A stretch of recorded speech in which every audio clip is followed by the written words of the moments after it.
roughly 90 minutes. It's a generous amount of time. It's always nice when producers are holding up the card and said, you have 5 minutes left. He's like, no, we can keep going. Yeah, and we did. Nice.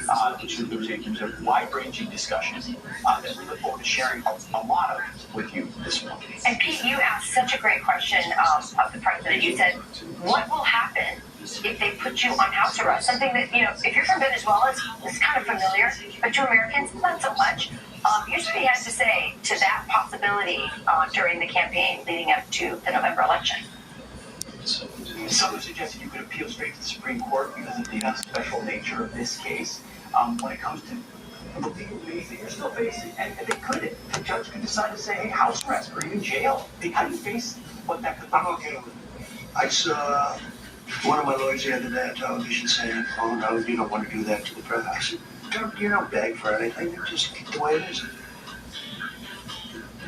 Interesting how candid he was and comfortable in the moment in a way in which most Americans, anybody, human beings, facing the idea of arrest or house arrest, facing the biggest campaign of your life, might be a little bit more uneasy about it. He seems to be content with what's happened and how to move forward. It is a pretty shocking answer. If they put me in jail, they put me in jail. And he said that he doesn't think the public will have the appetite for it. He does point to, at some point, an inflection point in America. You see the weaponization of the DOJ. And by the way, that is pretty much a bipartisan consensus at this point. Only the far left seems to think this was an application of justice.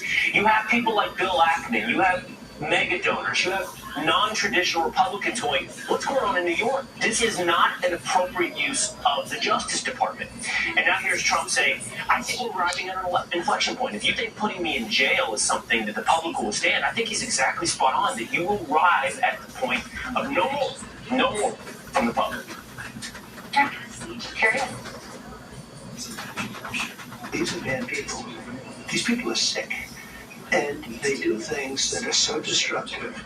I mean, look what they did from the day I got there. And I don't know, a lot of people said we have no choice but to elect Trump Republicans because he's the only one that can withstand this. Don't forget, if it weren't me, they'd be going after somebody else. And I know a lot of the competition, they wouldn't do so well. They wouldn't be doing so well.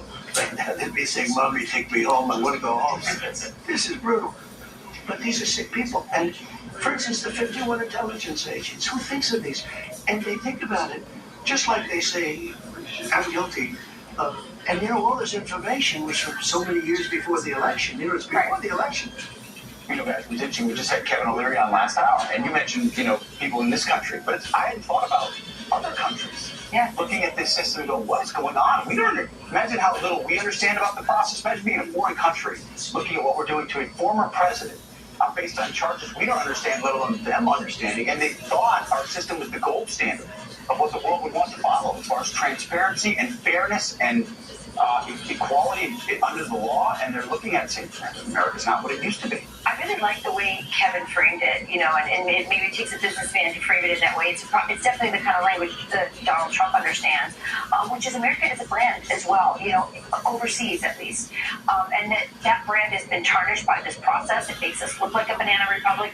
As Kevin said, banana republics aren't good for business. So there's a lot riding on this. And in Latin America, people think that this is they can't believe what they're seeing because this is the kind of stuff they see in their dysfunctional, corrupt countries. But it speaks to how corrupt we are. And I think that Congress can do a lot more in this process. Even the Jack Smith trial, that's still, out there, and that was funded by the DOJ. I mean, there are opportunities to use the purse strings that Congress has not used, and there are other things that prosecutors in different states can use, and that's been something happening on social media where people are like, maybe this is a time for, mutually assured destruction due to the Democrats, what they have done to Republicans, and, a lot of people, we don't want to go there, but what's the answer to this? The other thing that struck me about the interview was how, yes, he answered the questions, but how often he went back to policy issues. He kept going back to energy, kept going back to the border, kept going back to the military, to vets, kept going back to trade, kept going back to China. I mean, he kept going back to the issues that people are feeling. Yes, the insanity of this trial is beyond frustrating for everybody and for him.